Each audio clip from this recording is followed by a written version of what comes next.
four, three, two, one. Welcome to the ADHD podcast. Hey, what's up, everybody? Welcome to the show. Moose, what's up, man? How you doing? I'm doing good, man. I'm doing good. What's up? What's new with you, dude? What's new? Not really a ton. I'm starting to pack. I'll be moving in October. So So that new place you were talking about? yeah, the new apartment. Nice. It's actually it's not the exact apartment, but it's the same complex that I moved to when I first originally moved from Maryland to Florida. Okay. I really loved it, but I had this super jerk of a boss that convinced me to move to Tallahassee for another opportunity. But yeah, now that I've been back, I've been waiting to kind of get back there, but I hadn't been in a rush. So I found the opportunity, and yeah, so really just been packing, getting ready to do that, and still trying to optimize my time, man. Trying to get better. Are you with time moving to a management. different town? No, it's across the across the are you still in city. Jabil? Yeah, it'll be South Side. So Okay. yeah. Nice. Well, So is it like real? Is it like what's so nice about this apartment? I don't know that anything's particularly overly nice. This sounds kind of dumb, but one thing that I like is if I have to live in an apartment, has to be nice and bright. I love natural light.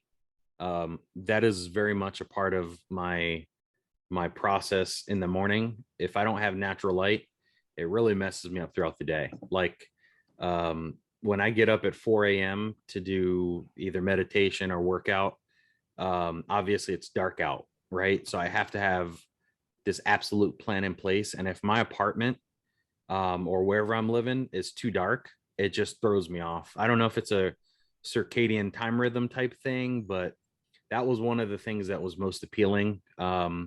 There's also really, really good real estate Wait. all around. So you love this place because it has like natural light coming in the ceiling? That's it? That's the selling point? Like most people are like, oh, because of the spa, because of the gym, because of the No, I don't care about any of that stuff. All the other stuff I can produce on my own. The windows are east facing rather than north facing, so you can get the light in the morning. That your vitamin D through the window. Is that it? Yeah, man. Basically, I moved from Maryland Do they charge to Florida. more for that? I don't think so. I mean, they're competitive in their pricing, but it's all the same. I mean, everything is super inflated right now. But it's not breaking the bank, and it's not really any different than what I'm paying now. So Moving sucks though, man. Trust me, I'm still doing it. I have a broken back now. yeah, it sucks. Hey Rob, I'm interested. I want to get to what you've been up to too, dude. But I feel like you have a different perspective on where to live and how you value things, right? Is Moose literally just said because there's a skylight in his apartment. It's the most desirable place in the world. What are you looking for in a place, man? So And then, what else you been up to, dude? yeah, so I'm kind of a little bit different. Like most people like the big fancy houses and stuff like that. And I'm kind of opposite, you know what I mean? I kind of like a smaller spot that kind of feels cozy, Says the guy darker. with a 2,000 square foot apartment. But like I just like I'm more into like vehicles and cars and stuff like that. So I'm always like, thinking about like, I want to drive next and that sort of thing. I'm trying to get into the house thing, obviously, because I have kids and I know it's, better to have a backyard and stuff like that. And obviously, Tanea wants to have a house. So, I'm looking, but the market's so inflated right now. It's like kind of a really bad time to buy. And I kind of don't want to tie myself Who into told you something that? for a long term. Who told you that? So the market's inflated or it's inflating? I don't want to buy something that I saw for 250 a year ago. That's 350 now. But it might be 550 next year.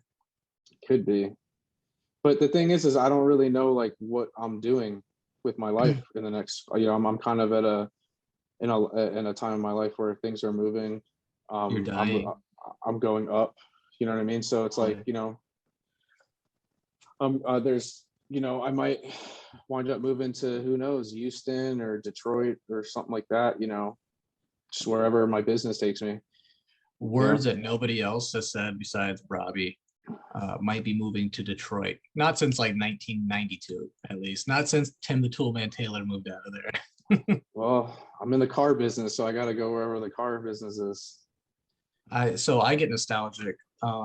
My dad, that whole side of the family, my namesake side of the family is from Detroit, and I went there for a couple summers and stuff. I love that place. Yeah. But I haven't seen it since the great collapse and all of that either. So I'm always interested. I go on Zillow, even in like the 2010 era when they were giving away like houses for a VCR. Yeah. And things like that. Just pay the back taxes and we'll give you a house. Well, I got a couple DVD players, so I've always been interested. I would love to see some gentrification, some like renaissance out there. Like Detroit is a special place. It has a special history for the United States, and I fear that Detroit is going to be one of those places among places like Pittsburgh even, but at least Pittsburgh has generally had a good football team. Detroit's going to be like a forgotten city, dude. Well, not necessarily Detroit, but Michigan, like that type of area, Yeah, I don't know. You never know, like, whatever opportunities. I mean, look at, your situation, right? You found a better opportunity, moved to a different state, you know what I mean? So I don't really necessarily want the headache of having to do, of doing all that. You know what I mean? It's just not, You know what I do is I never feel permanent. I think I live and feel like a gypsy. It's like so quickly. We were talking about this before, right? I was a Jaguars fan for the last. I've been a Jaguars fan forever. I'm from Florida, but passively, it's never been cool to be a Jags fan. But last 5 years, I lived in Jacksonville. I was a Jags fan. I've lived in South Carolina now for less than a month. Freaking go Panthers. It's that simple. Like I feel like a gypsy, and I think it bothers people. Like I'm not a diehard fan of anything. Go Hornets. Ball Brothers. I can switch like that. Like I feel like even living here now, I'll have fun with it because I'm pretty confident I don't die here. I've never looked at a place as that important. Geography is not that important to me, especially in the modern world where we have the interwebs. Look at what we're doing right now, right? Like, so I'm in South Carolina. Moose is in Jacksonville. Robbie, you're somewhere in Central South Florida. I don't want to give away everybody's coordinates and shit like that, but be careful. Be careful. And we can do this, and that's really special. So I really don't give much of a shit. Most places in the United States, if you move somewhere where enough people live, you're gonna have the same shit. You're gonna have a Target, you're gonna have your Starbucks, you're gonna have your whatever, all the basic first world necessities and all of that. I don't know. I'm cool with like continuing to move like every few years. The only thing stopping me is just moving is hard. Even when you have movers, like this last round, I had movers and that shit still sucks a lot. Like it's still hard. You got to unpack the shit. You got to put it away. And that sounds really retarded, but excuse me. But it's a lot. Like I had possibly a couple of really expensive heirlooms that I purchased that are like pieces of art, and they were packaged so shitty with my shoes from my garage. But then I had shit that I paid like $10 for at Ross that was like from wrapped in bubble wrap. Wrapped in $30 worth of wrapping for no apparent reason at all. Like moving is the hard part. I guess, and the thing with kids, right? Because your kids are going to get older eventually. It's not a big deal to move them now, but when they start getting in middle school and high school, and if you want to move them, it's probably going to be pretty traumatic. You know what I mean? So that might be my only biggest maybe withdrawal from continuing to be a gypsy is that at some point I don't want to I don't know. I think about it with my kids. I'm like, maybe moving around's good for them. Maybe it's not. Maybe it's, but I don't know. I don't know if it's a Personally, good thing to do, and it is pretty tough to do to kids, right? To pick them up and move them. I mean, Robbie, you're a good example. You picked up and moved when you were in what, 8th grade, or going into ninth, so it was pretty traumatic. was In it? high school? Was it bad? Going into Was high it rough? school, it was really bad. Yeah, really bad. Yeah. Was it hard? Yeah, I hated it. It was very Really? hard. Moose, Yeah. did you ever do that? Did you ever move? I want to. No, the worst that happened to me was I went from public school to all boys Catholic high school. Why is that the usually worst it's thing the that ever other way happened to you? around. Usually it's the Yeah. other way around. Like you Yeah, go from no. the Catholic school to public school. Your Yeah, no, anus was too tight. They had to. my parents were just like they were seeing a downward spiral. So all three of my sisters, they're all older than me, and we're all 3 years apart from one another. What? At least one of them is really attractive too. It's just their brother. I had a thing for Jasmine. That was my favorite Disney princess. So I think your sisters like fit in for me. So it's funny. So my sister, the one that you're referring to, she loves Jasmine. Like that was her idol. And maybe that's because she is a narcissist like you, and she sees herself as Jasmine. I think Aladdin's one of the most racist movies I've ever seen. It's Explain. 1000%. A Explain. monkey named Abu. Just the features and the stuff that are so let me ask, why is a monkey named Abu racist? Because the monkey is No, it's not hypothetically that. from It's the way they depicted the Middle Eastern people. Like they took like all the stereotypes and basically just put it in a movie and said this is just like with Hercules, all the Greek people and the way they gave them like, noses where it goes out and then in, which is my favorite kind of nose too. I like Middle Eastern and Greek people. I like the noses there. So now we just my wife. So now Disney just makes movies where characters have humongous eyes, like in what's it called? Frozen. Tangled. Do you ever notice how weird those characters in Frozen are? Their eyes are like this big, and their heads are like the same size. What's the word for that? Not androgynous. That would be like male and female, but like just not of national origin, right? Like they just don't have any features. Yeah, I don't even know. Yeah. Is that what they're doing? Or are they just playing it safe? Like they're not trying to get into those stereotypes anymore, like how they used to. Like Pocahontas is racist shit. Oh yeah, I don't know about Aladdin. There's a lot of Disney stuff that's racist. But it's funny because I was talking to Tanea yesterday. It wasn't racist when it was made, though. It's racist in hindsight, right? Like remember those black crows? I don't know what that is, but that always comes up when you look up racist Disney stuff. Those black crows that are talking all jive and shit. Yeah. No, but like it came up this week. I was, I've been watching a lot of movies from like the late 90s, early 2000s lately. And I was watching the movie White Chicks. For like, I watched the movie White Chicks like every 5 years, right? The stuff that's in that movie, I'm surprised HBO didn't edit it or like take stuff out of it because they're removing episodes of South Park from the seasons that are offensive and stuff like that. But at the time, everybody was laughing at that shit. You know what I mean? But now, now we're in this culture where we really got to start thinking about what we're saying and what we're doing. You know what I mean? But I was watching like certain movies, and I'm like, man, I was like, if this was made today, I was like, this movie would be banished. Like this is. I was watching Tropic Thunder, and I've never seen it. Oh my god, I can't even believe that movie's on. I can't even believe that movie's available to watch anymore. Do you guys agree or disagree? That movie could not be made today. No. Right? No. Jamie Foxx was on Joe Rogan's podcast defending Robert Downey Jr. for blackface. Because that's what it was. That's what it boiled down to. That's what it was. It was blackface. But that wasn't wrong. Robert Downey Jr. is not a racist, is he? Like in hindsight.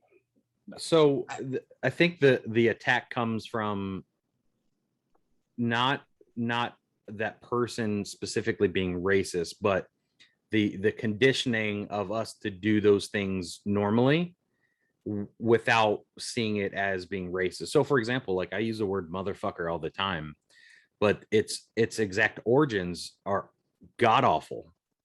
And if you guys don't know, it's essentially they take you know, one of the stronger slaves, and they put a bag over his head, and they literally make him, if he has good genes, like he's a good worker, they would make him fuck his own mother, and they would call him the motherfucker.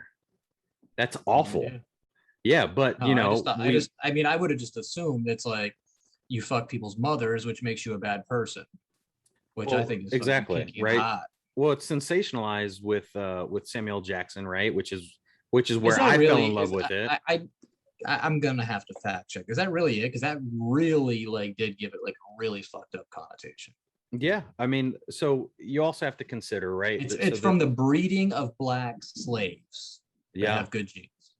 yeah, Motherfucker. yeah.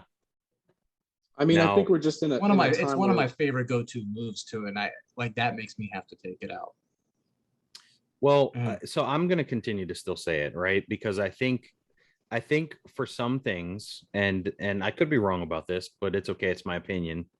There are some things where it's so far deep that it's not okay to accept it, but it is okay, to make sure that those things don't ever get to the connotation in which its origins are from. So like, you know, when I use motherfucker, like I want people to you know, to hear it as either something joking or, you know, the same context in which Samuel Jackson would say it.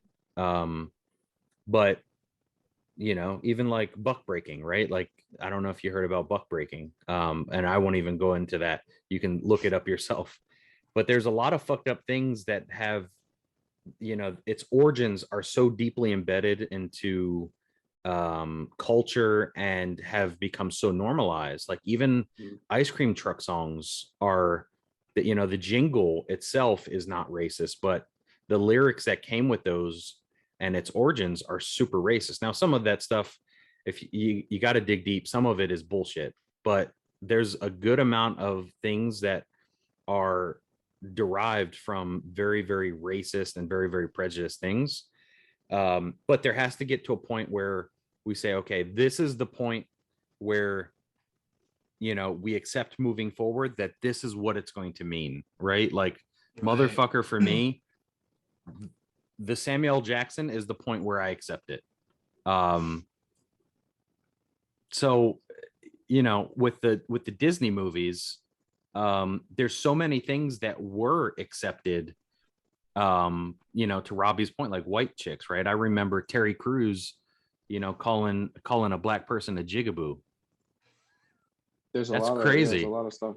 So that's what I'm saying. So these things, the Disney movies, the white chicks, the Tropic Thunder, and a lot of these things, we look back, we do cringe now, right? But it's a snapshot from that era, and that wasn't racist, and there was no big uproar, and you know, all of that. And I think that brings us maybe to like comedy. I think comedians are the biggest time capsules for that, right? Like you look back at some old comedy. And when I say old comedy, I'm even going back into the 90s, and it's pretty freaking like mad racist, right? And I think to me, comedy is one of those things, right? It's a funny thing, and it's probably one of the most real things in the world to make jest of, and to point out irony in what's going on in the world at this very moment. Like I think a lot of comedians, and they might not even know what they're doing exactly, right? But they're orators, or they're sitting there scribing down some of the funny ironies of their time, right? Is that racist? Should we now go back and look at some of those comedians and be like, dude, that was not cool. Like we should scrub you, because what you were saying was like completely out there. Like they're doing with a lot of the stuff though, right? Like we know you couldn't Well, make a lot Tropic of now, but you can still watch it. But there's certain things that are being canceled Yeah. well, there's a because lot. they weren't racist then. Well, you know, maybe they were, but they weren't. It didn't cause an uproar then. It's social commentary, like the South Park episodes, etc. Right? And I get it, but I don't. You know, we live in America, and there's freedom of speech and shit, right? But you know, I don't see any hate speech in a lot of this stuff, but it is getting canceled. I mean, I think now we're just in a culture that to where we have to be conscious about the things we say and who we may offend. And I don't think we were as sensitive back then. You know what I'm saying?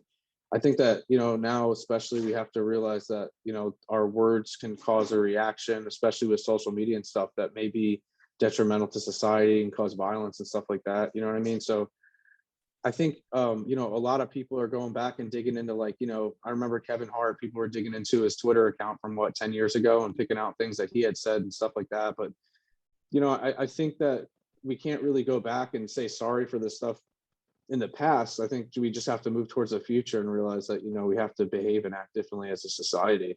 You said we weren't as sensitive then. Who wasn't as sensitive? The people giving the comedy and making the statements? Or we I don't weren't think as I don't sensitive think we back were then, really like the thinking. people, and I think that, and this is just my opinion, the people having the biggest stink and making the biggest stink about some of this stuff are people that shouldn't even be involved because it doesn't impact them. Does that make sense? Explain. We're talking about being sensitive. I think that people were less sensitive then. Sticks and stones weren't breaking anybody's bones, and it was okay to make fun of social things like that, right? And I think that now we might be a little bit too sensitive to things, right? Like, especially, and I want to explore the part of comedy. Comedy is about making sense of and making fun of contrast and making fun of things. And I don't think that should be censored in any way, shape, or form, or anybody should be butthurt about somebody trying to make a joke about racism or what have you. And I think that we go a little bit too far. And it's my personal opinion that you start to get these first world problems when there's not big enough problems to solve. So when you say we weren't as sensitive then, I'm curious, we weren't as sensitive to the people making the art or the people listening to the art. And I think it's more the people listening to the art are more sensitive now because we don't have enough problems going on that we're maybe digging in too much to some of this. I think we're just more socially aware because of social media and stuff, and a lot of stuff, like for instance, all the police brutality and stuff like that people have faced, but that stuff was going on for years, but a lot of it didn't come to light until social media and YouTube and stuff like that. So being that all that stuff is being seen and we realize, how serious it is, I think it's caused people to be a little bit more focused on, racism and stuff like that, but it was the same thing, I want to say probably one of the first things with Columbine and stuff like that, those kids, everybody was blaming music and everybody was blaming that for it, stuff like that. So I'm not necessarily blaming anything for causing it. I'm just saying that it seems to do more harm than good. You know what I mean? So what does? I mean, just in general, I mean, I think a lot of the stuff that I'm not down for canceling people. I'm down for giving people a second chance, but we definitely have to start, taking responsibility for our actions and our words, especially if you're a celebrity or something like that. What kind of kids and what kind of example we're setting for the future. You know what I mean? Sure. Because South Park to me was funny, but watching it with my kids, and seeing them laugh at stuff, looking on it now, I don't want my kids to watch South Park, even though I was watching South Park. You know what I mean? So that's a good example. I get it, and I find the humor. I don't think that my kids will see the context of it, though. Like I did. Yeah. Because I was there. You shouldn't watch that now. Some of it. I agree. So Moose, chime in, and then I want to get off the race topic because I'm very uncomfortable. So I'll keep it very abbreviated. So super uncomfortable.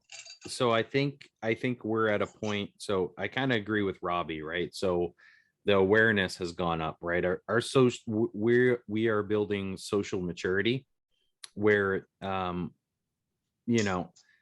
don't believe in cancel culture either. I do really believe that people, including myself, right?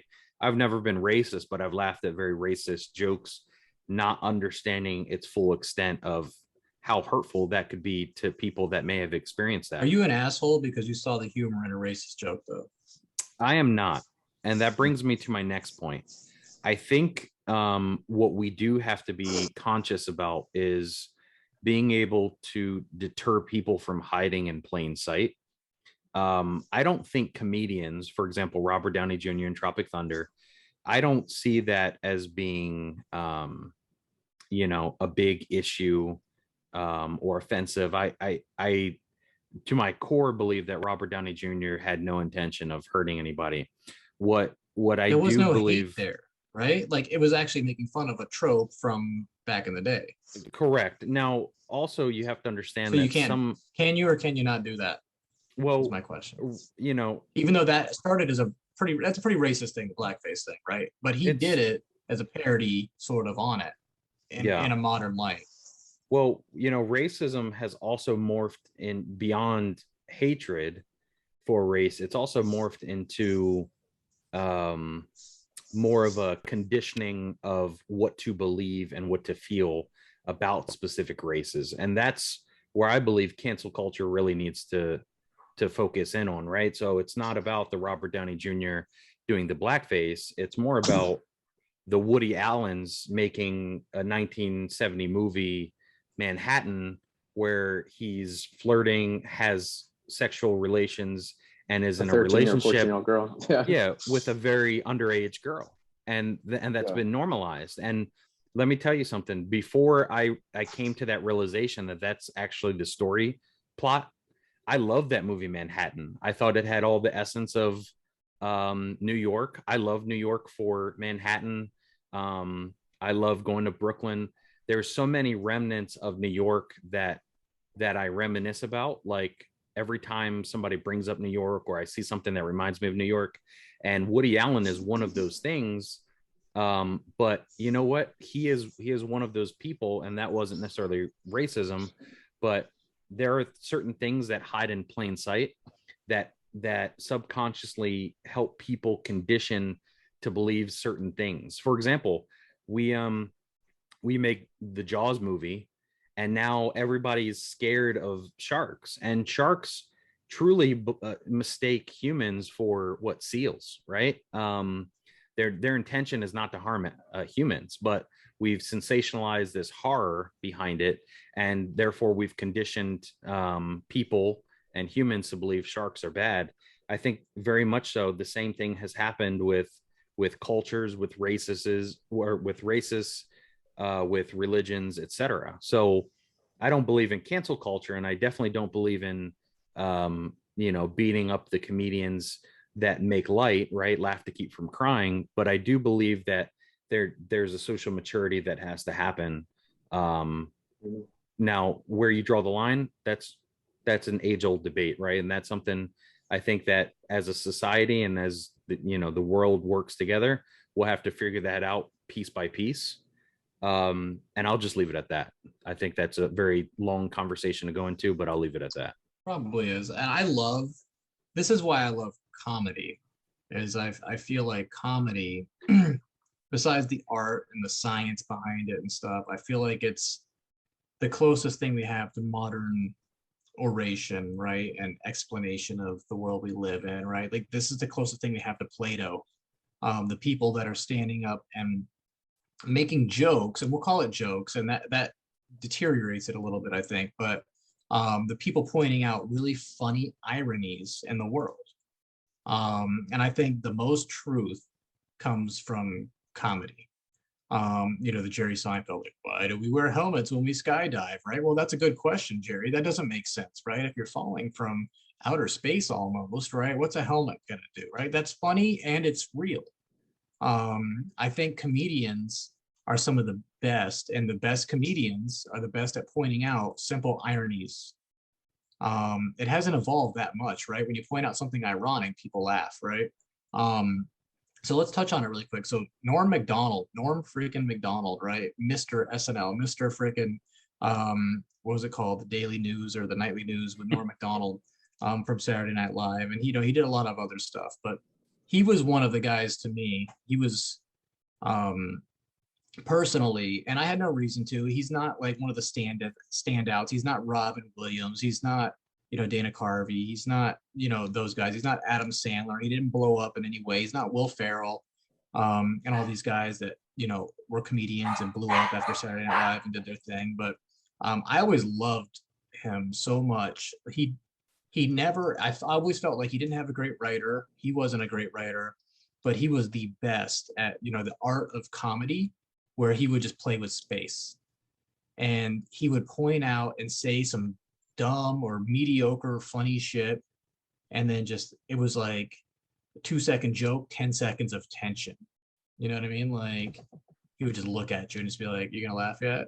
You laughing yet? It You was get it? You it get was it?" his element for sure. And then he would do a thing. He was, you know, some people paint with colors, and he painted with space. I thought, as a comedian, right? Like, it was more about the time in between the jokes and how are you going to react and how awkward is this, and shit, I didn't get the joke, and, you know, all that stuff. Like, he was just so good at that sarcastic whatever, right? So what do you guys think? Like, is there, you guys have any thoughts on it? Like, Norm Macdonald's freaking dead, and that's really sad. That blew me away because I haven't thought of a couple of years at least, right? But he was only 61, and you know, he died of cancer. He kept it to himself. But I think he's a good example of somebody that probably, and I haven't looked it up, but he's probably said some racist stuff. I don't think that he's racist though. Like, he's just a comedian pointing out funny things. Yeah, he definitely owned his space. I mean, to your point, you know, he was a man of really few words, but man, that level of comedic energy that he brought is like, it's unparalleled. It was like low energy though, right? It It, is. it was It high was. energy, low energy, right? He was like, "Oh." It almost left you vulnerable, right? Like, you Yeah. almost laughed at yourself because of him. If that makes sense. And I His love that about faces. him. He would say Yeah. something mildly entertaining and just look at you like, Yeah. right. It's almost like he challenged the status quo of what comedy is, right? Like, there didn't even really have to be a punchline with him. It was Yeah. literally, he left you in that awkward state, and it's like he tapped into your body's like natural like response of, that's funny as fuck.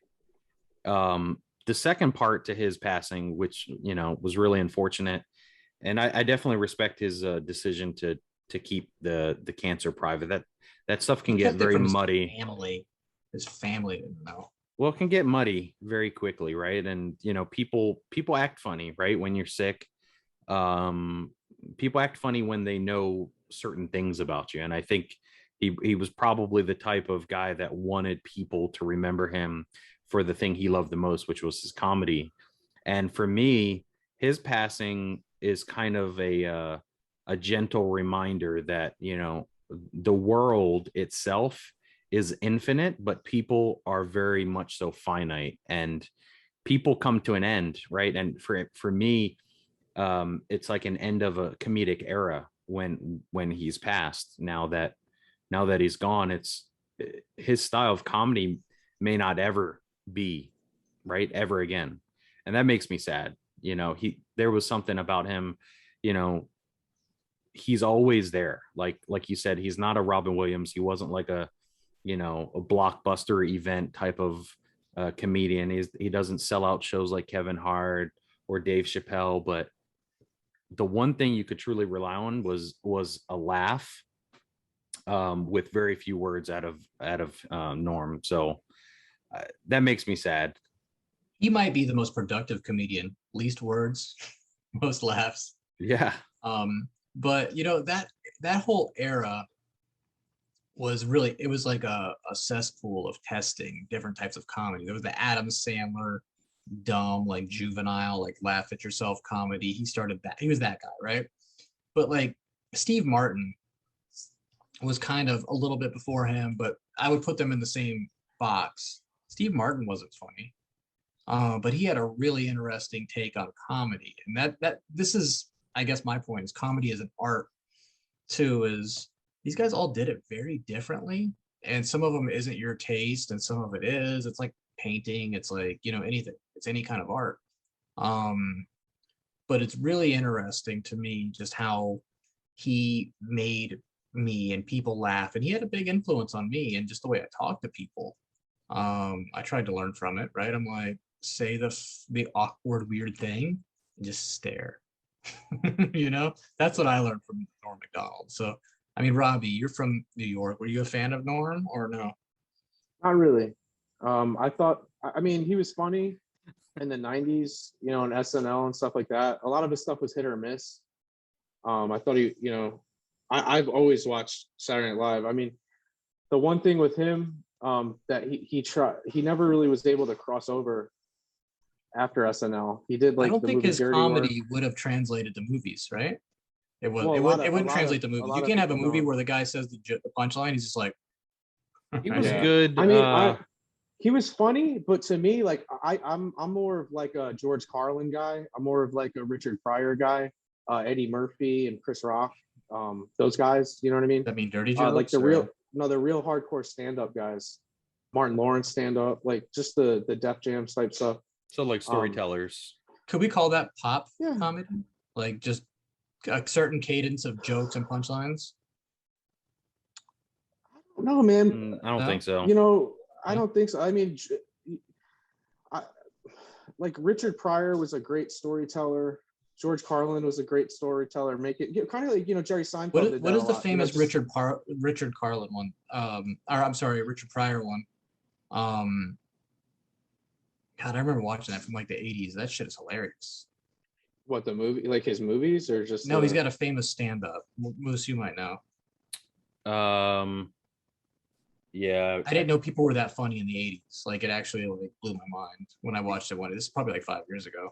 he was one of the first, and I can't put my name or my finger on the name, but like that stand up, I think that was the one where he was kind of talking about how I think that was like the first ever mention of police brutality, I think, in a stand up routine from a black person.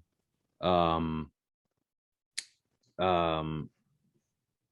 I don't think you can group all those guys into pop comedy. And the reason I say that is everybody, like Richard Pryor, he was multifaceted. Like, I mean, I think of him and Gene Wilder in Hear No Evil, See No Evil, right? If you've ever seen that, that was very slapstick almost, right? And he could also use his expressions with very little words to make people laugh. You know, his big wide-eyed expression, you know, those things would just make people, you know, crack up laughing. And It's not a negative dig or anything like that, or it shouldn't be a negative connotation. Pop comedy to me is just you have a cadence and there's a joke every X amount of time, and it's like bump bump bump. Here's my setup. Here's the punchline. I think a lot of that, and then I think talking to Norm Macdonald or Steve Martin or some of these other guys on the fringe, or like Bill Hicks, or like even whoever you want to throw in there, it wasn't as popular, right? Pop comedy meaning the popular and dominant style of comedy, which is like bop bop bop joke, bop bop bop joke, bop bop bop joke. I think Norm and some of these other people were just on the fringe, and they were pushing the boundaries where, I mean, Steve Martin's whole thing was like the anti-joke. You know what I mean? It got to a climax. You're like, where the fuck is the joke? And then you laugh because you're like, Jesus, he trolled me. He was the original troll. Like, it wasn't funny. Like, I can't watch Steve Martin and enjoy it. I can't listen to Steve Martin and enjoy it. Martin Short is a different thing. But, they did a thing together. Martin Short's a good foil for him, but Steve Martin's not funny to me. But somehow it was art. You know what I mean? I don't know. Some people are Steve Martin, like the thing with King Tut. I mean, that was a top selling charting record, and it was him just saying I'm King Tut on the whole record, just dancing and being stupid on TV. You know what I mean? He like, it was just, it's funny. Same thing with like Gallagher, right? I mean, Gallagher had a pretty good run in the 80s smashing watermelons, right? People are eating him up, If it makes people Bobcat laugh, Goldthwait with that weird voice, you know what I mean? It's weird though, because like comedy to me is like music. Like, people are funny for a couple years. We listen to music or a band for a couple years, and then we move on to the next thing, or they get tired, right? Like Will Ferrell, I think, is a good example of that, right? If you watch like a Will Ferrell movie, like let's say Talladega, Ricky Bobby, whatever. I remember watching that movie and thinking it was hilarious, right? I've grown up, I've matured, I've watched it now, and I'm like, it's kind of stupid. You know what I mean? And I feel like I that's like a kind of lot like of how those just for comedy is. nostalgia. Yeah. Yeah, like I watch it for nostalgia, you know what I mean? But it just it's and to me it's always been funny to me, like, because I have we all like know a lot of people, and we've all like had a lot of friends over the years. But like to me, it's always been funny of like what people think is funny and what other people don't think is funny. Like me and my brother, for example. My brother likes some really, really stupid stuff and he thinks it's hilarious, right? And some of it is hilarious, but some of it, like, we look at each other and we're scratching our head like, man, this isn't really as funny as you think it is. But he loves it, you know what I mean? So I think it's really funny how like comedy affects like certain people one way and then other people another way. You know what I mean? I really It's like gravitate. music. I don't know if it's because I'm a shitty person, but like I like really dark comedy though, right? Like I like the people that are gonna just delve into like that. And this is where comedy is so the closest you get to truth. I like the comedians that say the shit that like is in our all of our subconscious. Like, holy fuck, like if we all had to show our incognito web browser, like how fucking twisted and weird would the world be if that shit was just like public knowledge tomorrow, right? Like I like the comedians that like kind of delve into that and play with like that weirdness and stuff, like um modern style, right? Like Anthony Jeselnik is one of my favorite comedians because he says like really fucked up shit. And there's like a cathartic sort of vicarious like, yeah, he just said that weird shit that we've all been thinking, but nobody else had the balls to say, right? Like that's humor. To me, that's comedy, right? When you say the weird twisted thing that everybody's thinking and nobody wants to say, and everybody wants to bite their nails, like I find that funny. There's a tension there. You know what I mean? But I mean, Moose, I don't want to call you out, but you're the only professional comedian here. You're the only person that's ever done this for money and on stage. Um, just what do you think in general, man? Like, what is comedy? Is it that art or like? So, for starters, I wouldn't even call myself professional. I think, if You're a professional, anything, dude. You are a professional. I was No, really no pressure to be funny and drop a punchline quickly, but you're a professional. so. I definitely think I'm funny. I think I'm more situational comedy than stand up. Stand up, right? You gotta be a good storyteller, I think, in my opinion, to really deliver that stand up entertainment. But to your question, you know, I think people look to comedy for different things. If I'm not feeling great, if I'm stressed, sometimes comedy is a comedic relief. Other people want to hear um, the ironies of what we experience from day to day, right? And I think that's where you come in, like all the shit that goes inside my head, right? Like you've never necessarily asked yourself, do other people think this? But you get that confirmation that other people are thinking it when somebody I says like it. finding out that there's at least one other person that's as fucked up as Yeah, exactly. me. Right. It feels good because there's Yeah. community in it, right? And that's a good feeling that tickles you. And other people just want something light, like they so to your point, Robbie, Talladega Nights, right? When I see that movie, I never thought Will Ferrell was overly funny. I just was so mesmerized by how committed to his character he can be. And I'll give you an example. I went to go see. There's this place in Baltimore, Maryland called Magooby's Joke House, and I went to go see Jim Brewer, right, the white guy from Half Baked, and He's done other things besides that. He's famous. I didn't even know he was in Half Baked, but it's funny for other things. Yeah, well, so that's the thing. Like he even has a book says, "No, I'm not high," right? um, but one of the things he talks about during the stand up was his brief time working with some of the Saturday Night Live crew, specifically Will Ferrell, how hard it was to get Will Ferrell out of character. He did this skit, which obviously right now people may find very offensive. He was like this, I think he was a gay French painter. And You're canceled. yeah, Cancel. Cancel Moose.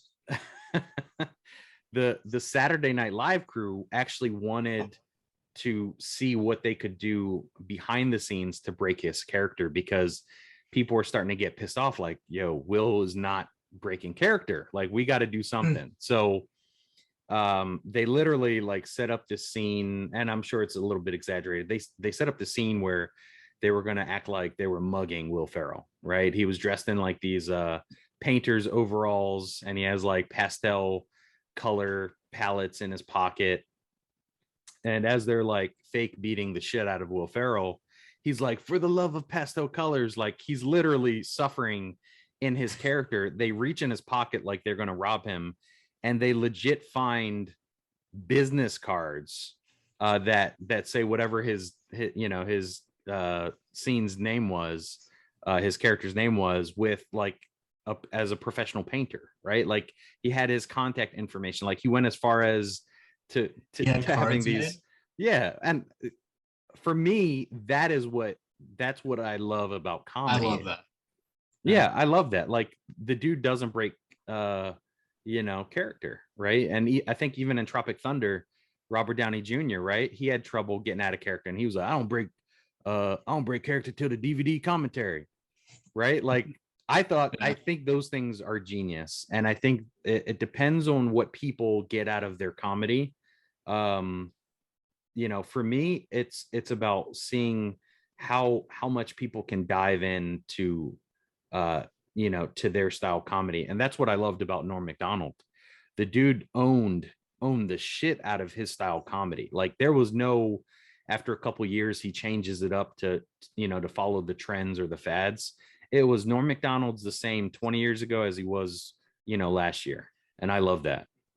Do you think, and this is to both of you, I just find a lot of comedians are very tortured, I guess from our context and our perspective, and you find out later on or whatever, a lot of comedians I think are very depressed.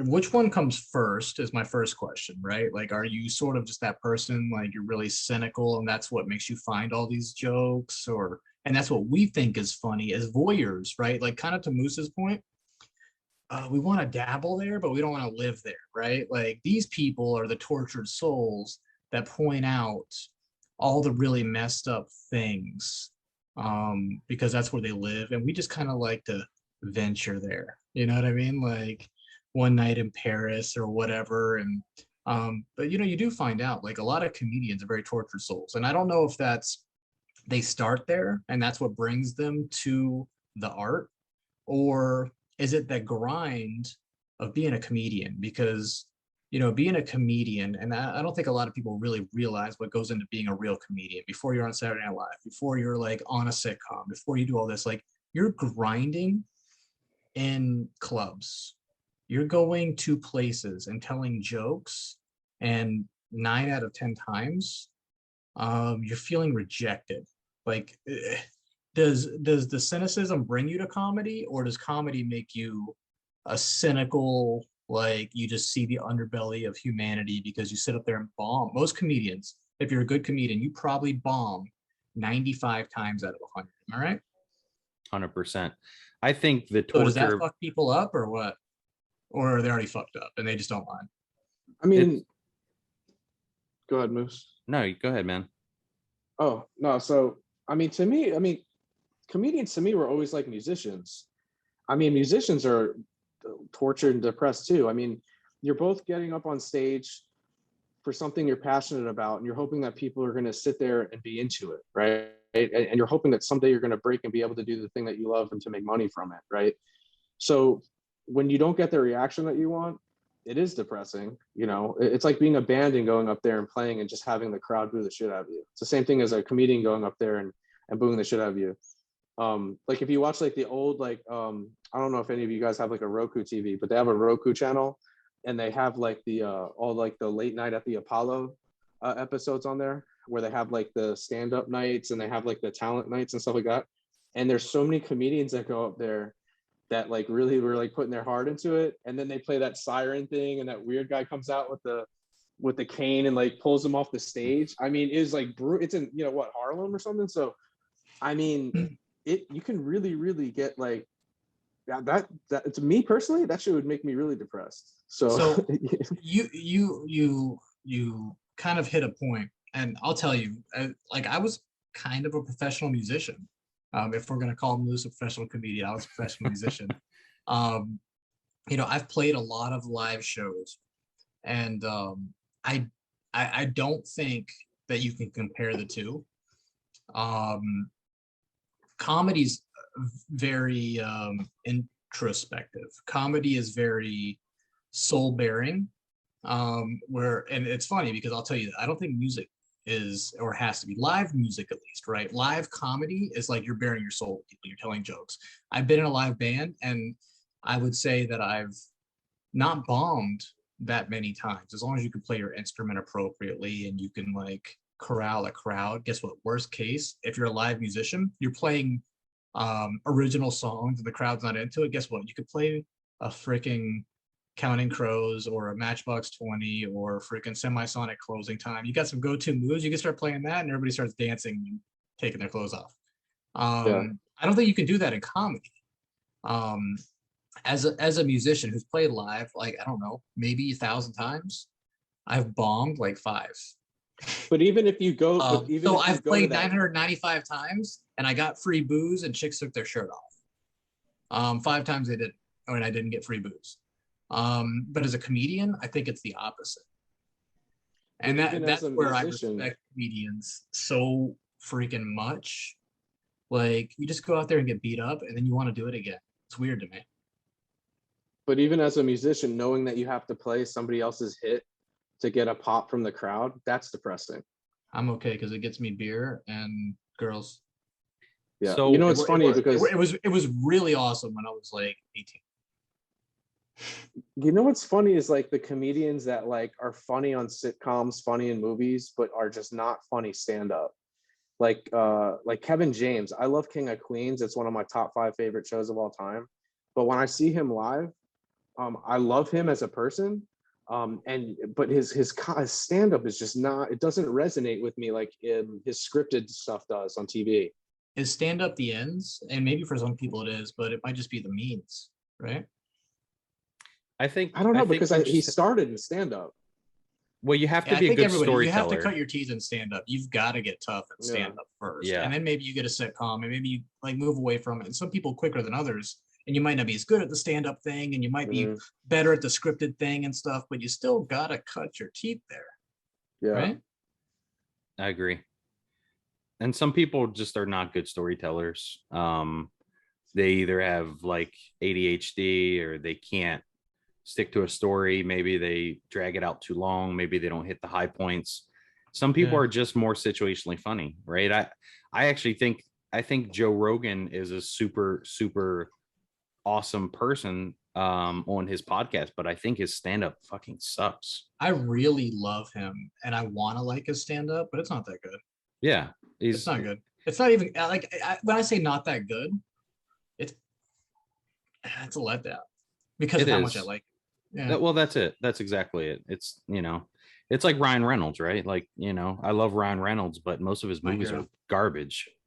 Deadpool really like saved him, and some rom-coms maybe like kept him afloat. Van Wilder was I modeled my early life after Van Wilder. So Van Wilder and Waiting, like created my dress code and how I talk to girls. So Waiting was it for me. I loved Van Wilder, but Waiting was like, for me, I was like, this dude is comedic gold. I literally in 2004 or whatever it was, I thought that I was a real life Van Wilder. I was confident. I can see it. It's funny because like I would buy clothes and be like, this is something Van Wilder would wear. Yeah, but there's a lot of comics that they come out, everybody loves them, and then now we make fun of them, right? Like Dane Cook is a great example. Right. Andy Milonakis, funny, God. had his run on MTV. You know what I'm saying? But is that okay? Like, I think that's okay to like that. Like, dude, that's your strength. You did it. I know, but it's Tom Green. Everybody was watching the Tom Green show. The Bum Bum song. The Bum Bum song. Like, oh my God, that was so funny in 9th grade or 8th grade or whatever it was. and now we just look, and then he was making movies like Freddy Got Fingered, and, you know, stuff like that. You know, Did you ever Harvard, watch his real show? He had the Tom Green show where he was like, that was in Canada. It was really good. Canadian I access. I really enjoyed it. I don't know if anybody else saw it, but so Eric Andre, I feel like the Eric Andre show is doing what Tom Green did back in the late 90s, early 2000s with his show. But funnier. He built on it. He has like Hannibal, is it right? Hannibal Buress? Yeah. Is his guy that sits next to him, as to where Tom Green had Glenn, that guy that sat next to him. And then, you know, he would have the guys on the show and just do like some stupid stuff to him. You know what I mean? So I feel, you know, it's funny. I watch Eric Andre, and like his comedy's kind of like, you either get it or you don't. It's funny, it's cringe sometimes, comedy. And it's not. Yeah, it's definitely cringe. It's stoner cringe comedy. Did you see his new movie though? The movie was funny. The movie was funny. Dude, what I know, when I could sit the wife down and make her watch it, and she shows it to every friend whenever we go stay at their place. Like, I was like, I nailed it. Like, dude, like that shit was hilarious. If Stephanie likes it and has showed it to all of her friends, I was like, dude, got him. Which movie? Like, I thought that was one of the best comedy movies I've seen in a decade, for sure. Which movie? What was it called? Like Road Trip or Field? What was it? Was that with Tiffany Haddish and I don't know who actors are. I think it was it Bad Trip? Bad Trip. Yeah, that was hilarious. Dude, that was so. But I just thought about it. Tom Green also used to do the thing where he used to go out on the street and mess with people. Like he used to mess with old people. We're just taking it to a new level, and we're encapsulating it. What's his name? Dude, his movies are hilarious too. Freaking Sasha Cohen. Yeah. Like his movies are like that too, where they captured the real reaction. People don't know that it's a movie and stuff. It's Rudy Giuliani. It's like live but scripted art.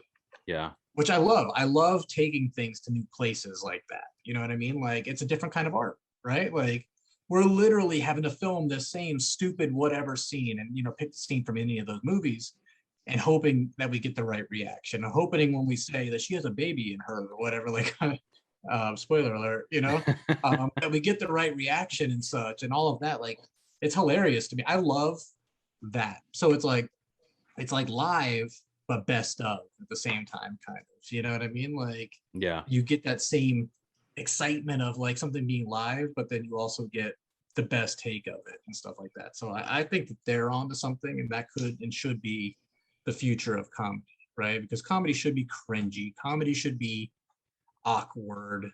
And I think that's what comedy's purpose is in the world, is to push the boundaries a little bit, you know? Yeah. So, I think comedians on South Park, that's all. So I think comedians are tortured before they are, you know, looking to be funny. Like, I don't think the stand-up comedy comes first. I think so I agree with Robbie, right? I do think that artists in general are tortured souls, which is why you see, like, for example, Dave Chappelle, he'll pop up at a John Mayer concert, right? Like, that doesn't make any sense, but there's this level of understanding that they have with one another. And I think with stand-up comics, it kind of goes back to that idea of hiding in plain sight, where if you can laugh at my pain, that's an expression of not only my art, but that's also helping me to get through it or to manage it. And I think sometimes there's buffer overrun, where one of those outruns the other. And ideally, the stand-up comics that have a positive buffer overrun, their success and their fortune outrun their torture, you know. But then you have well, exactly, right? So, but then you have, he had demons he was running from at the beginning, and they outran it, right? Is that a good example? Yeah. Robin Williams is another great example, right? Like, the dude had the hearts of kids, adults, grandparents, like super geriatric. Like, everybody loved him. There's not one person that I've ever met that was like, you know what, I think Robin Williams sucks, right? Maybe they didn't go see his stand-up, but there was nobody that was like, Mrs. Doubtfire sucks, or, you know, he was the best Aladdin or whatever. And, Flubber you know, wasn't that good. Flubber was I hate- bad. I hate to Flubber be that guy. was really bad, but I don't think it was the Robin Williams that made it bad. I think it was like the bad scripting, right? Like it was just a bad concept, like a green blob, like, and it was like they tied a love story into it. Like it was I love stupid. that Robin Williams was able to. You could tell he was tortured because he had so many different parts of his personality. He was able to make movies like Patch Adams and 1 Hour Photo. I think towards the end of his career, he started taking roles of like thrillers and stuff like that. He played like, you know, a serial killer and stuff like that. So Yeah. I always thought that was pretty cool that he was able to change hats like that. You know what I mean? Well, and I think just that play like a grandma. I think that led to his demise, you know, and that's just a conspiracy theory of mine. But, you know, Well, when he you- started taking roles, they said towards the end of his career because he got into some financial troubles and the comedy roles weren't coming in. So he's just getting desperate and taking anything. yeah, And I think he felt like he was insulting his legacy to a certain point by taking roles like that. no, for sure. And when you dive into those type of roles, they do have a mentally sometimes debilitating effect on you, right? Like now Heath Ledger, right? He died from an accidental overdose allegedly. But the reason he was taking those medications was because he delved so deep into his Joker character that he actually ended up having trouble sleeping, right? Like they found a notebook of Heath Ledger that said, you know, it was like the Joker's journal. And it was like, what's funny, right? Things that the Joker find funny. And one of the things was like dead babies. Right. So it was like this super dark, twisted, like diving into this character. I think that's what led Robin Williams to his demise. So, you know, I think that if you let that buffer overrun happen in a negative light, I think, you know, when you start to see comedians, for example, Dane Cook, he was in that one movie, Mr. Brooks. I think that's what it was called, Mr. Brooks, with Kevin Costner, where he took on a serious role. He wanted to learn how to be a Branch serial out. killer. Yeah, exactly. And sometimes that doesn't work out. And I think your torture catches up with you and it gets the best of you. And, you know, although all artists are somewhat tortured and it's a way to self-express, I think comedians are just looking for a way to hide in plain sight without having to really delve in and you know, fix their problems. Robin Williams never was able to fix his problems. That's a good perspective. And don't we love as a culture or as people that tragic story in any kind of art, whether it be, I don't know, Andy Warhol, Salvador Dali, right? Like the painters with like some tragic kind of stories, or you know, artists like Kurt Cobain. We were talking before, Elliott Smith. You know, these artists that, you know, they have these painful, tortured souls that have just been there forever, but then they make some music.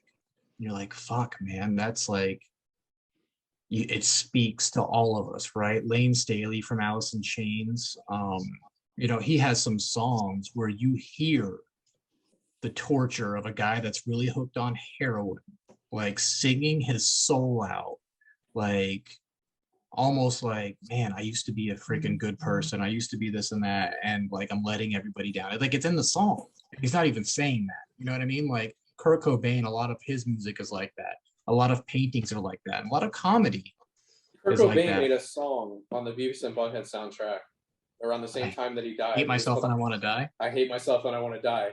And everyone just was like, oh, it's a Nirvana song. It's great. And then, you know, there was underlying tones of what, you know, I mean, I think we saw it before, you know, apparently there were some attempts on his life before that with pills or something, or heroin or whatever. But do we love that because it's like it's a weird cuck thing, or I don't know, but is it just good? is it just the they're most tortured? pure thing that you can get when somebody's really spilling their guts out like that?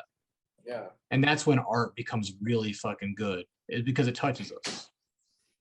I also feel like it makes it hard to keep that same drive going, right? Like I think a lot of bands got like worse over time just because they got money, and it wasn't like I can't really sing about being poor and depressed anymore because, you know, I got mansions, cars, and stuff like that. You know what I mean? Your favorite band, Korn, is a perfect example for me. I loved deeply Korn. All the tortured.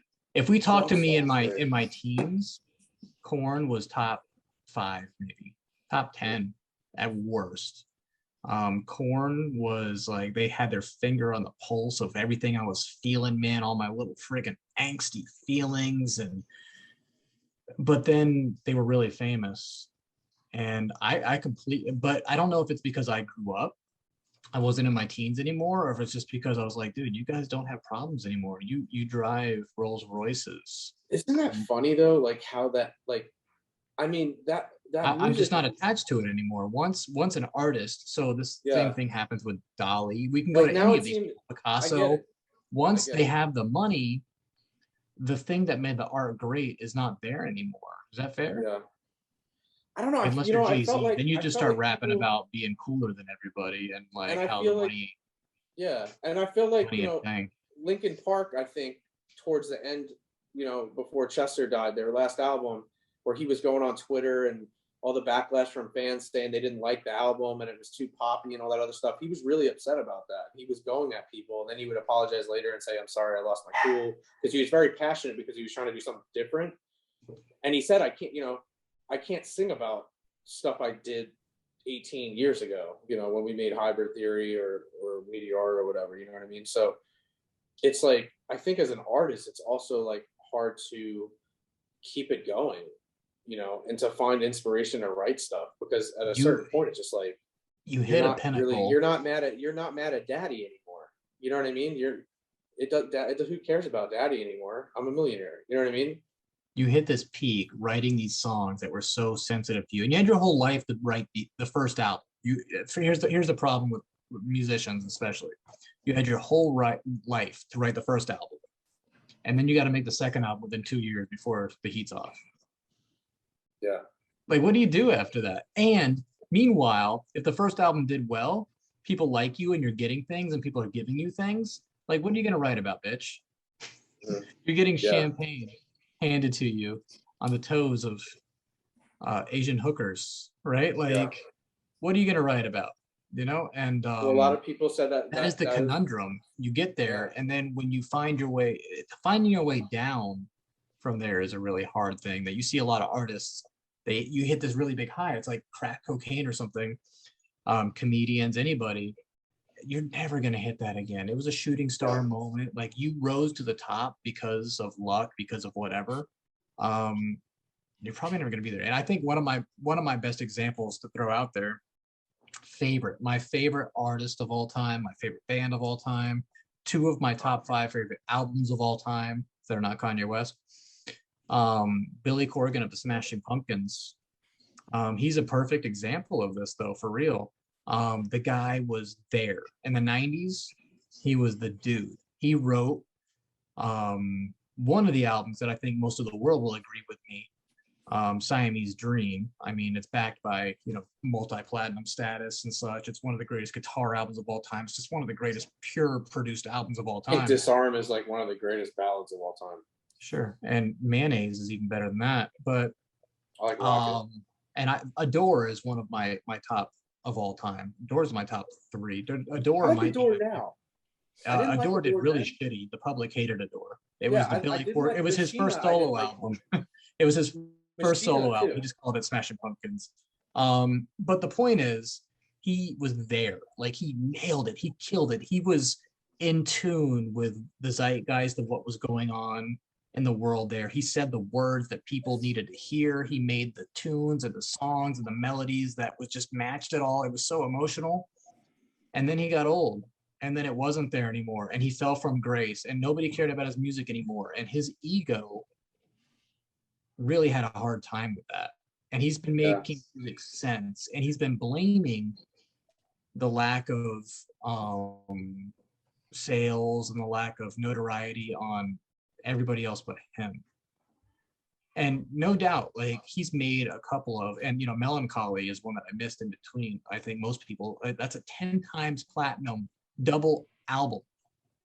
10 times platinum. It was the highest selling double album of all time when it came out, after it's, you know, went 10 times platinum or whatever.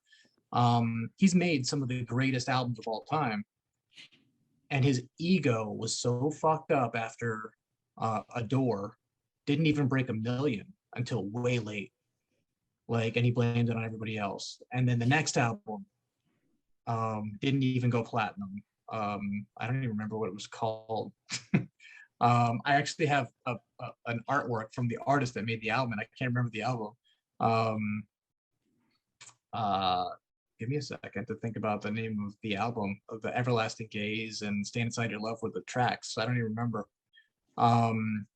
But he was never able to make another platinum album. Like, he lost touch with the audience, and he's been really bitter about that. He's been really shitty about it.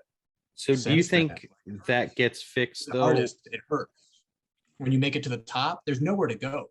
Like, life's only getting shittier for that. So I think, and I could be wrong, because I mean, obviously I've never experienced that, but I feel like if you do it for the right reasons, I think you never get to that point where that disappointment sets in, right? Like, so, and I agree with you, right? You have that story of your life that you've just spilled out into that first album, and that second album, what does that look like, right? Is that the healing album? Is that a continuation, like even more things that you weren't ready to tell the world? And then, you know, by the time you get to I don't know, your third or fourth album, right, you start to get exploratory. So the same thing happened, like, so Music Soul Child, right? Like, I loved his type of R&B. Like, it was kind of like a neo soul, and then he went off and did some really weird shit, and it just wasn't great. Like, it was like he was stuck in his time. And then I learned to appreciate that he's making music for his liking, not for the fame and the fortune. And I think, you know, it's important to understand doing things for the right reasons, because what it ultimately boils down to is you can make money doing anything as long as you're consistent, right? It's kind of like a diet. The diet that works the best is the one that you stick with. And the same goes for making money, right? Like, if you do something long enough and good enough, you're going to make money off of that. So I think when you look at a musician, they have to do things for the right reasons. If I'm making music for me as an expressive vessel, then, you know, I'm doing, you know, always a good job. Like, there is no regrets about an album. So Robin Thicke, right? I told you guys that, like, one of my favorite, you know, musicians is Robin Thicke.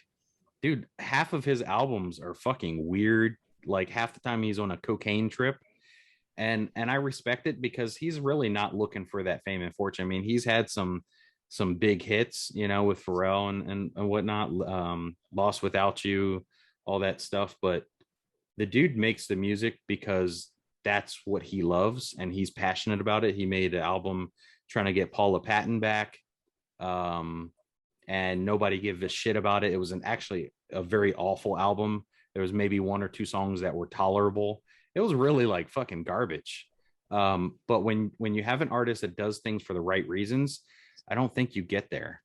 And I think it's really important for artists, when you look at people like Kanye West, when you look at, you know, these controversial musicians, I think it's really important to take a look at the circle that they have around them, because that will be the determining factor most times of whether or not they're happy with where they land, and the trajectory of wherever it is they're going. You know, like, if Kanye West didn't involve himself with the Kardashians, or, you know, I don't think he'd be as controversial as he is now. I mean, he's very clear about, I don't think so. I know Tim's looking at me like, nah, that's not true, but I think the Taylor Swift thing happened before the Kardashians, right? It did. And, you know, we only know part of the story. I don't know what Kanye West. Was that planned? That wasn't planned, was it? I think I don't believe that anything in Hollywood or MTV is not planned, is my only thing. Like, yeah. Somebody was aware that was going to happen, right? Or was he just sure? I remember watching their show, like, you know, or being with people that watch a show and being forced to watch it. I remember watching it, and he was like a friend of hers on the show. So while she was with like Chris Humphries, I remember specifically they were like friends and she was helping him do stuff and blah, blah, blah, blah. I think he was getting But then I notes believe from it got them to a then. point of like, hey, we should get together because we could be a power couple, and it's just gonna like explode our brand, which it did, right? I feel like it really did well for her, but not so good for him. But They're Kanye's like the also, JP Morgan there's a of lot of modern day. They know producers how to coming out ride now. coattails and just finance everything, right? Like they just know how to get involved with who's the up and comer, and they bet on stocks. Like boys are their stocks, right? Well, I mean, not to knock the Kardashians, but they're pretty smart, man. They're all like what billionaires based it off of stuff that like their businesses are like booming. They Their makeup created companies. and founded and have made a lot of money off of a new industry that didn't exist 20 years ago. Yeah, Just reality. people can say what they want, but they know what they're doing. They were the first ones to put the reins on reality and just be like, no, you're gonna like us because of reality. Yeah, Well, minus the reality, but they started faking reality for us, and we love it, right? yeah. I mean, I thought Kim Kardashian was freaking hot like a decade ago, before like you knew that there was all these super implants and stuff. I was like, hey, they make girls like that, huh? I'm jealous. Back when she was with Ray J. Good Lord. Jesus. And then you start to find out it's all fake, but it was a nice fantasy though.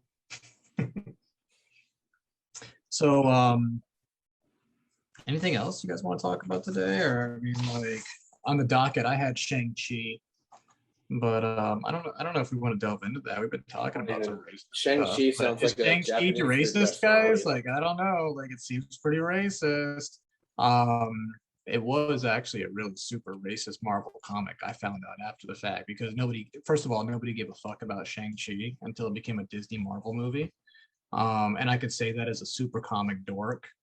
Nobody in the even comic world give a fuck about Shang-Chi. Like that's some dumb shit that like started in the 70s, died in the 70s. Nobody gives a shit about. He's never been important. It's whatever. But I heard that the movie is actually really freaking good. And I'll say the same thing. Guardians of the Galaxy is my favorite of the Marvel movies, 1 and 2. And they were like that last DC movie.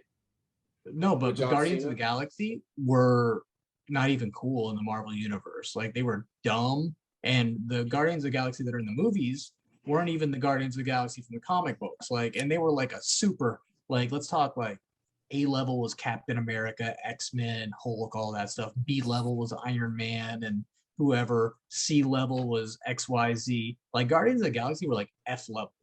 And then the movies were the best.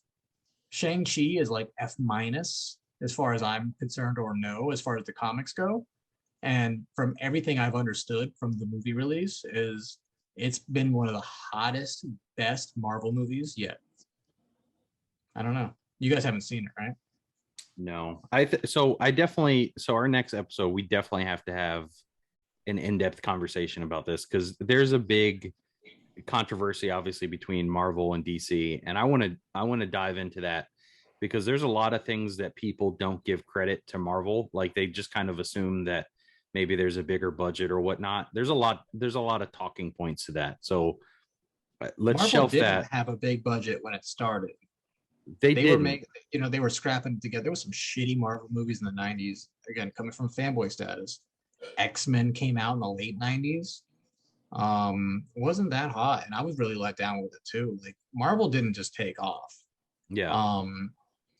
I think you have to trail it back all the way to the 50s, the 40s, even the 60s with Stan Lee, with him, and Jack Kirby was another artist that was famous for the Fantastic Four, etc. He was the illustrator for a lot of the stuff, the early Marvel stuff, and Stan Lee would kind of write the storylines. But they started off with this really interesting, like, sort of code of ethics with how they would write stories. And dude, they obviously got high a lot, and then they just created a universe that, at the time it did well in comic books. 60s, that was really hot. 70s it died off a little bit. 80s it turned up again with some really good writers and artists and stuff, and some good storylines that have been reanimated and stuff. And then the 90s, which is when I came in, There was a lot of cartoon shows, right? Like the X-Men cartoon, like that's what brought kids like me into it and stuff, right? Jim Lee was a big artist in the 90s that was creating the new X-Men and brought a lot of kids into it. The top selling comic books of all time. 90s, it just blew up. Marvel almost goes bankrupt in the late 90s, etc. But then somebody got their hands on the rights, Fox and Disney, and they realized they had a treasure trove, right? Like these people and these producers go looking for stories to make movies on, and then they just fell upon 40 to 50 years of incredible narrative writing of like these artists creating universes, literally universes, right? Like Marvel's got what is the other movie that's coming out like later this year or early next year? There's a few of them. Like these are things that like are straight out of the mind of some stoned ass dudes in the 60s creating a universe. You know what I mean? Like, and intertwining and creating all these characters and stuff. Like it's pretty it's incredible. You know, so you know, people talk about, you know, the Marvel universe has been overdone and whatever, but it's been the biggest juggernaut that's happened, I think, in film since film started. I agree. There's never been a thing or a genre. You couldn't even call it a genre because it covers so many things, right? Like you've got the Shang-Chi is now, you've got like What that about kind of. what about Star Wars?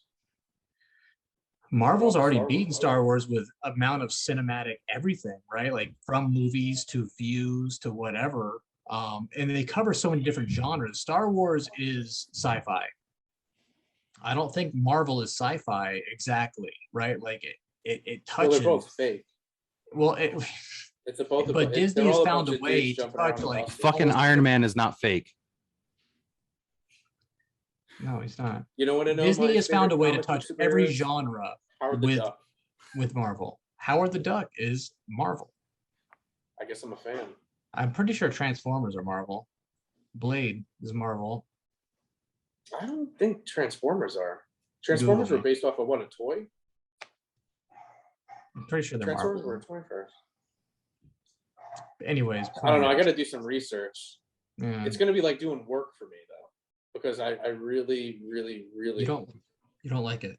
I just don't get it. I see Spider-Man going around in tights, and I'm just like, man, that looks stupid as shit. So the Marvel, the very, like, let me sum it up really quick, right? The point of Marvel that Stan Lee and Jack Kirby and everybody set out the original at the beginning, right? 1962, before the Fantastic Four was born. I can't wait until they get an actual proper movie that's not made by Fox, because they are the greatest of all time. But the point is, I think generally the archetype for Marvel Comics was they would create a character, but they would focus on not just it being great, like Superman, right? Like, I'm just so strong, I can do everything, I could do this and that. They would focus on the flaws and the weird ironies with the character. Spider-Man's a good example. He's got these powers and these things, but he's haunted by the fact that he got his Uncle Ben killed, who was his only father, right?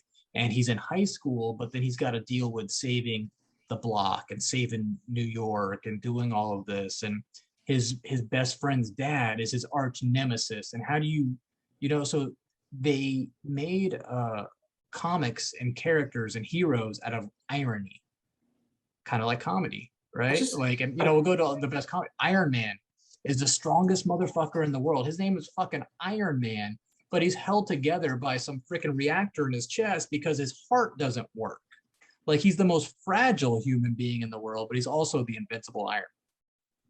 Isn't that crazy? Right? Like, Doctor Strange, his freaking hands don't work. He blows his hands up, right? Like in a car accident. And then he becomes the Sorcerer Supreme, but then he's got these weird undertones of ego and whatever else, right? Like Wolverine is a badass. He's got adamantium claws. He can't die, but he wants to. He's a tortured freaking soul, and he loves freaking murdering and killing people, but he's kind of a good guy too. Unpopular opinion, Robin Williams should have played Wolverine. That would have been good.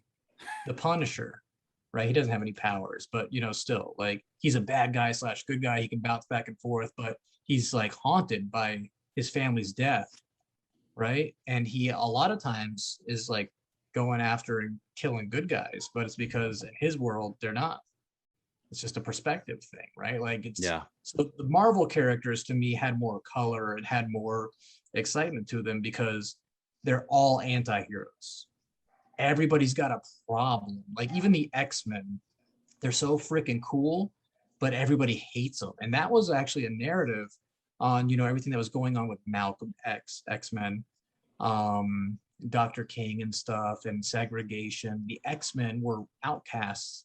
So they were part of the normal society, but people talked down to them. People thought they were second-rate citizens because they were mutants, right? And they tried to live with it, and they tried to be peaceful about it. And then, so you have Professor X, who represents, oddly enough, like Dr. King, and then you have Magneto, who represents sort of the Malcolm X side of the story. It's like, no, we need to win by power.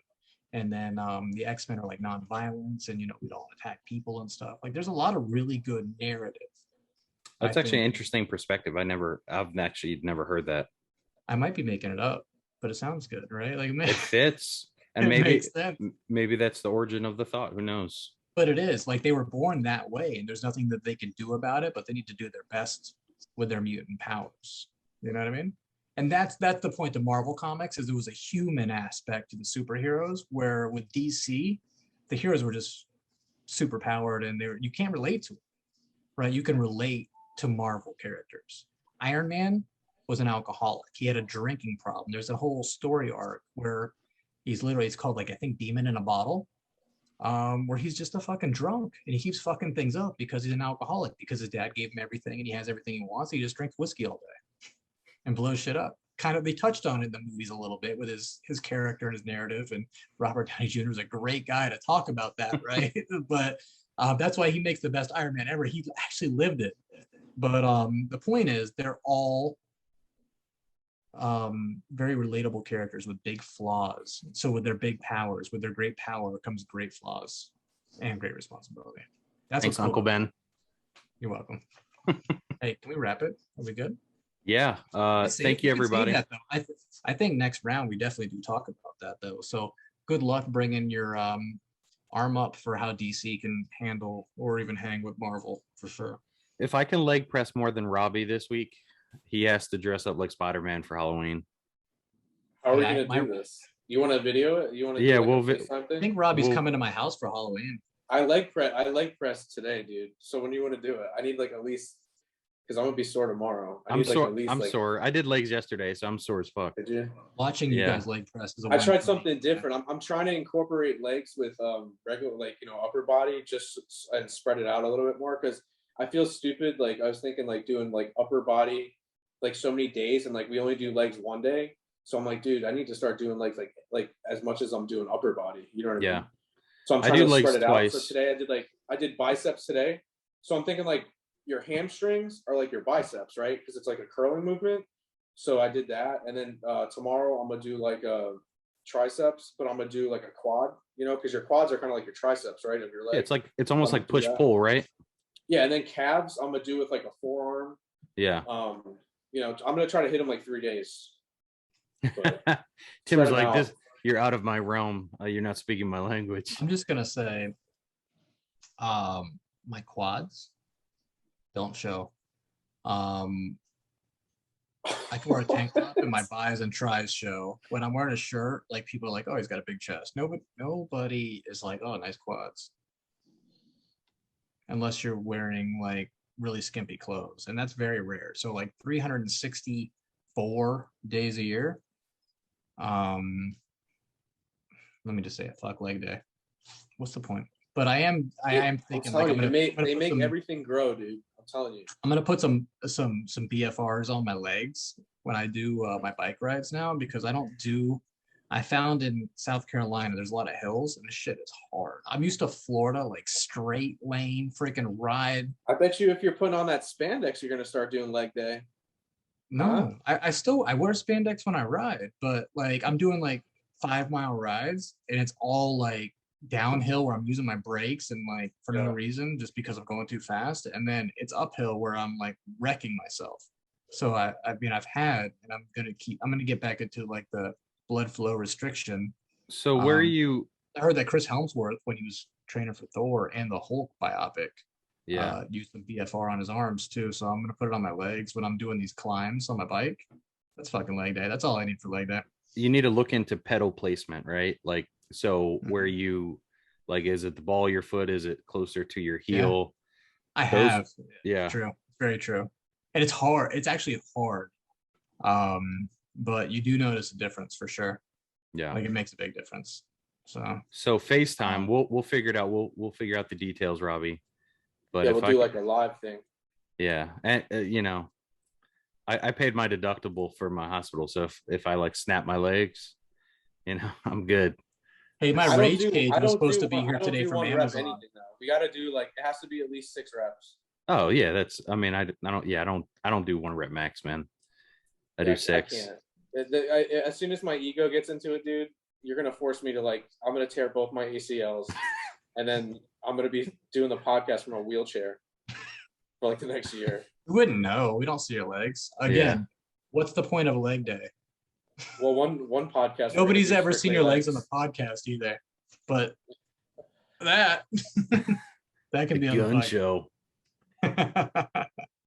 Cool. So let's talk about the Marvel stuff. Definitely next call. So thanks everybody for watching. Like, share, subscribe. Quads. And quads. What quads? Let's talk Porn about quads. What you guys are gonna fuck your legs up? That's all I know. Oh no, there's no chance. There's a very good chance. So yeah, we'll definitely talk about the Marvel thing. We got some other things to talk about. I think it's gonna be good. Good You conversation. think Superman doesn't train legs there, buddy? Huh? Fuck Superman. He would sprain Again. his ankles if he landed. You think if the he didn't Hulk train doesn't legs. train legs, buddy? He doesn't need to. He's the Hulk. He's the How Incredible do you Hulk. think He can't Spider-Man die. jumps that high? You think he just does it by eating his protein and his Wheaties? Actually, he was bitten by a spider, sir. So go fuck yourself. Spiders are all legs. It was actually Tim's running in the radioactive woods of spider bite. South Carolina, looking to get. You want to bitten keep by a going, spider Captain with America? That superpowers. was steroids before steroids were invented. He had the super soldier serum. Yeah, it was that was Tren. the- It was Tren. Yeah, Yeah. it was Trent before Trent was cool. Tim's trapping spiders, just letting him bite him, just hoping that he's gonna get some I'm just spider crying. sense. Like, I figure it's a numbers game, right? I'm just like, freaking bite me. Keep biting. Come on. So spiders are all legs, by the way. They literally Oh, use all 8 of it's their true. legs, True. and they can carry 4 times their body weight with their legs. Just So FYI. when I was a single man, here was the motto. Like, chicks are gonna be impressed with how I look in my shirt, and by the time I take my pants off, it's too late. Wait. Awkward Norm Macdonald stare. Like, right? Get it? Right? Okay. All right, Um, y'all. Good show. I love you guys. It's been fun. I hope that other people love us Oh yeah. and our awkward banter. But cool. I'll be here Been next real. week to bash the DC and Marvel universe. I'm gonna. Yeah, be you that better guy. do some research, man. Robbie, I feel like you're hating a little bit on the Marvel thing, but you don't have the credentials Stop. to make me even like listen to you. So go do some research. I'm gonna watch some Marvel movies. Your beers So look fantastic. if you were Yeah, hired watch. to do the Rhino or the Juggernaut, you telling me you would still hate Marvel? To be continued. Think about it. I'll think about Mustafa. it. Yeah, let's so end first this. of all, I'm Is gonna this gonna cast go- both of you. Mustafa Oh, is okay. Rhino. Mustafa's gonna be casted as Rhino. If there's ever a new Rhino in the movies. Robbie, I don't know you yet. I want to be my own character. I You want to be have like the walrus. Just one big, powerful The That- Walrus. Robbie the walrus. My powers will be just making weird noises and rolling over on people. What's that dude's name with the Australian accent? He's the Rock. He's like formed by the Rock, by a bunch of rocks in the Guardians Korg? of the Galaxy. Yeah. Korg. I don't know. I'm Robbie thinking could of the be- Rock Man from Neverending Story. Do you guys remember Rockman on the bike? He had like that tricycle that was made out of rock. Robbie Anyways, could we be gotta so many wrap up. characters. This is getting Robbie, you are an interesting dichotomy because you're like a big meathead asshole. Norm Macdonald's there, So write this down. If Right? you, Am if I you had right? to, but you're also like really intellectually smart and stuff. Like, I don't know. so do this. I'm a unstable ADD guy. I have an idea. So for next call, and this will be the last thing I say. Next call, you have to create your own Marvel character that you will Okay. be.